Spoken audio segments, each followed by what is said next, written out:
Hello, and thank you for joining me today. This is Sara Flack, the Education Coordinator for the Child Advocacy Center of the Finger Lakes. And today I would like to talk to you about depression in children. As you may very well be aware, during this COVID-19 pandemic, we have noticed an increase in depression among both adults, adolescents, and children. Today, I want to start by talking about some signs that your child may be experiencing depression. However, I want to note that these signs and symptoms vary greatly from person to person, and they can also vary from day to day or week to week for an individual. Some common signs of depression include irritability or anger, as well as continuous feelings of sadness and hopelessness. Social withdrawal, which could be from family, friends, or activities that your child has typically enjoyed and felt pleasure in participating in, as well as an increased sensitivity to rejection. An increased sensitivity to rejection is sometimes related to a child's low self-esteem or perceived self-worth. One of the signs that is most commonly noticed right off the bat by caretakers is changes in their child's appetite and or sleep. Changes in appetite can be either one extreme or another. In some instances, we see people who are suffering with depression may seem to have an increased appetite and are found snacking or binging throughout the day. When talking to these people, they often describe this as a way of eating their feelings and trying to cope in a way that they feel is more safe or beneficial to them than other more harmful coping strategies that they may have. The same can be, on the other side, we may also see changes in appetites where people who are experiencing depression have little to no appetite, where they aren't eating for hours or maybe even days. And that the thought of food or smell of food may actually turn them off from eating as well. The same can be said about sleep and sleep patterns for people experiencing depression. Sometimes they actually end up getting caught in this cycle because you may notice that a child or adolescent is wanting to sleep multiple times throughout the day for extended periods of time. However, you may not be aware, or you may not have noticed unless your child has told you this, that they are having a difficult time falling asleep in the evening, or that when they do fall asleep, they're waking often, whether that be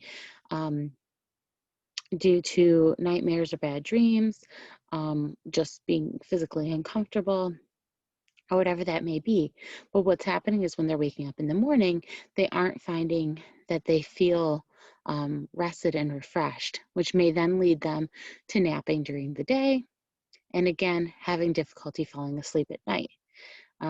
So what we tend to see with the sleep patterns is that they can be a little erratic. Your child may also have a vocal outburst, or you may see them crying more often than what's normal for them. When this first happens, many times caregivers feel that their child is having a tantrum or throwing a fit, especially if they're a younger child. In reality, what's actually happening is that the child is feeling overwhelmed or having a hard time identifying where their negative feelings and emotions are coming from. And so this may come out as a crisis moment. The best thing to do there would be to support your child and try and calmly talk them through what they are feeling and identify better ways to cope and avoid future outbursts. Children may also display difficulty in concentrating and focusing on tasks. Again, that fatigue and low energy during the day. They can often have physical complaints, like various aches and pains, whether that be a headache, stomach ache, backache, pain in their abdomen or chest. And these physical complaints aren't being treated in normal ways. So say they have a headache and they rest, they drink plenty of water, maybe take an aspirin or Tylenol, and it just doesn't seem to be going away. So they're more of this chronic ache or pain that isn't um, really being treatable through your typical means. Feelings of worthlessness or guilt, and thoughts of death or suicide, which can be the most serious sign of a depression. And as we move on through this presentation, I will discuss some signs of risk of suicide as well as what to do in that event. So you may be wondering what children actually get depressed or are diagnosed with depression. So statistically speaking, depression affects about 3% of children and 8% of adolescents. When we compare the data, we seem to find that for children under the age of 10, signs of depression are much more common in boys. So that early onset depression, typically we see happening sooner and more frequently with our young males. And then from the age of 10 to 16, we tend to see, statistically speaking, the cases are fairly equal between the genders. However, as our adolescents and teens get a little older, what we're noticing is that once they reach the age of 16 and beyond, the depression is actually a lot more common for young women.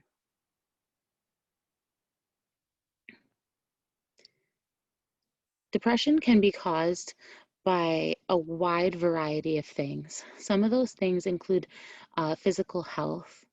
If a child is suffering with a chronic illness or an injury, they are more likely in some cases to experience depression. This is because they're already feeling isolated, their self-esteem may be impacted, and they may not have coping skills to manage their physical health and the frustration that they can't possibly do things that other young people of their age are doing. We see this a lot also with young athletes. As our young people move into adolescence, they start to kind of identify themselves. And a lot of that can include with the activities they enjoy and the other people that they're around. Many times we see that athletes identify themselves through their athletic participation, whether that's in a specific sport or just all around. When they experience an injury, they start to kind of feel this loss of self, which can lead to depression. Life events can have a significant impact on the risk of depression in children and adults. Some life events may include separation of parents, loss of a loved one, maybe housing insecurity, or experiencing foster care or homelessness, nutritional or educational insecurities, and other things like experiencing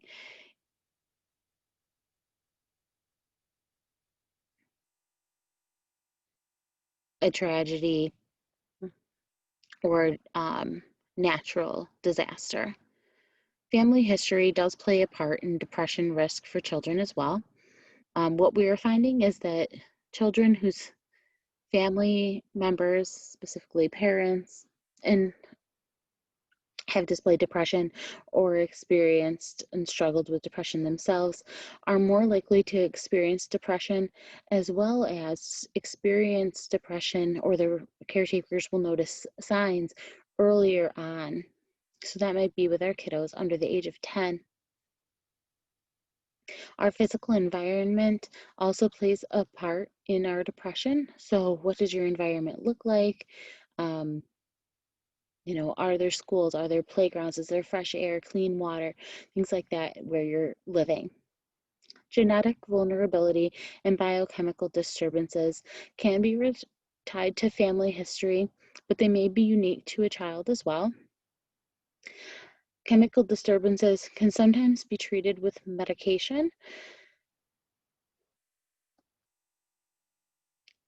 So what you're probably wondering is how is it diagnosed and how is it treated? I want to just say that in order to diagnose depression, there are no tests or examinations that a doctor can give a child. However, there are two steps in diagnosing depression and anxiety in young people. Step one would be to visit a pediatrician or your primary care physician if you are noticing any concerning signs that you believe your child may be depressed.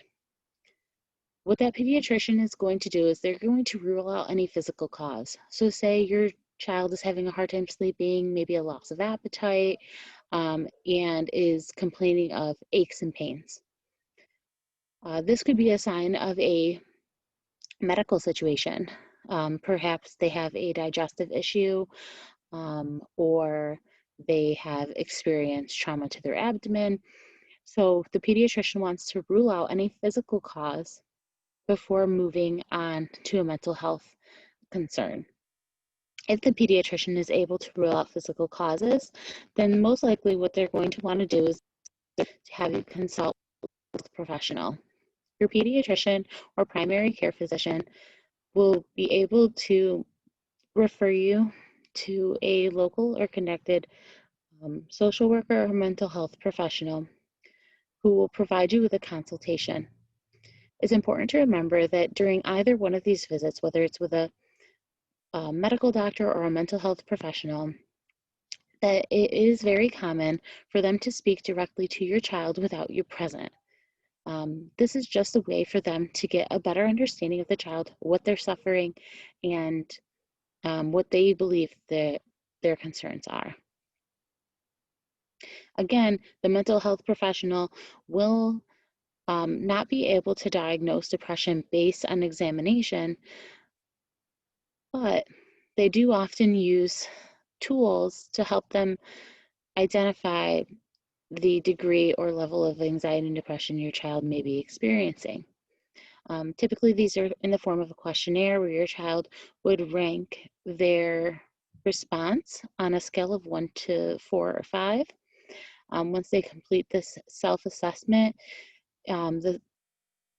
each question or statement would be totaled, and the higher total amount that is scored for that assessment would mean the more severe or more likely that the child is experiencing depression. Treatment options do vary, and there are a few that medical professionals and mental health professionals will want to consider.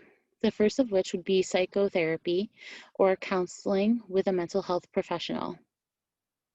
During these sessions, mental health professionals will help children identify the causes and sources of their depression, as well as work on healthy and safe coping strategies. If they believe that the level of depression is extreme or that counseling is not gaining them a better perspective quickly enough and that the child may be in danger, they may also consider prescribing a medication. In many cases, when a medication is prescribed, you're still going to see a combination of treatment between the medication and the psychotherapy, and they're going to recommend that counseling continues. I also want to make sure that we talk about some signs that indicate an increased risk of suicide. Some signs include those depressive symptoms, which we already talked about earlier in the presentation. Extreme isolation, meaning they're not just pulling away from interacting or spending their weekends or evenings with friends and family, but they're actually not really talking to them anymore. Maybe they're ignoring phone calls or text messages from friends. They may also be having an increased acting out behaviors or risk-taking behaviors. So whether that be utilizing drugs and alcohol, unprotected sex, and just other risky behaviors. Some risk-taking behaviors are typical for teens. However, if it's a dramatic increase in a short amount of time, and your child seems to be completely unconcerned with the consequences, this may be something to take more seriously. Also, if your child is reporting frequent accidents, so maybe you're noticing injuries to your child and they aren't necessarily having any reason for these injuries, this can be a sign that they may actually be committing some kind of self-harm behavior, whether that be hitting, biting, scratching, cutting, burning, any pattern of frequent accidents or injury, you should want to directly ask your child about and seek assistance. Substance abuse is also another sign of an increased risk of suicide, as well as focusing on morbid negative themes or talking about death and dying more frequently. If you begin to notice that your young person is giving away their possessions, making amends, or writing notes and letters to loved ones, you would want to be very concerned because this is a pretty big red flag. When people begin giving away possessions or trying to make amends and reconnect with people, if they seem to be talking about death or dying, or they're talking about saying goodbye or making things right, this is kind of their way of putting their affairs in order. And if your child talks specifically about suicide or self-harm, um, sometimes this can be seen as a cry for attention, which is not the case at all. It's actually a cry for help. If your child feels comfortable coming to you to talk to you about their depression, self-harm, or ideas and thoughts of suicide, you want to take that incredibly seriously and seek immediate assistance from trained medical and mental health providers. Who do you call for? Who are these trained medical providers? Here I have for you a few of the national hotlines and helplines that are available 24/7 across the United States. I also want to let you know that if you are noticing any of these signs with your child, or your child has brought these issues or concerns to you themselves, you want to be sure to reach out to your local primary care physician or pediatrician right away to set up an appointment, as well as any mental health provider if you are already connected with one. If you're not sure what mental health provider accepts your insurance available in your area, can give you. You can also contact your county's mental health department for further assistance as well. I hope that you found this informative and helpful. If you have any further questions, you can certainly contact me, Sara Flack, at Sara, S-A-R-A, at cacfingerlakes.org.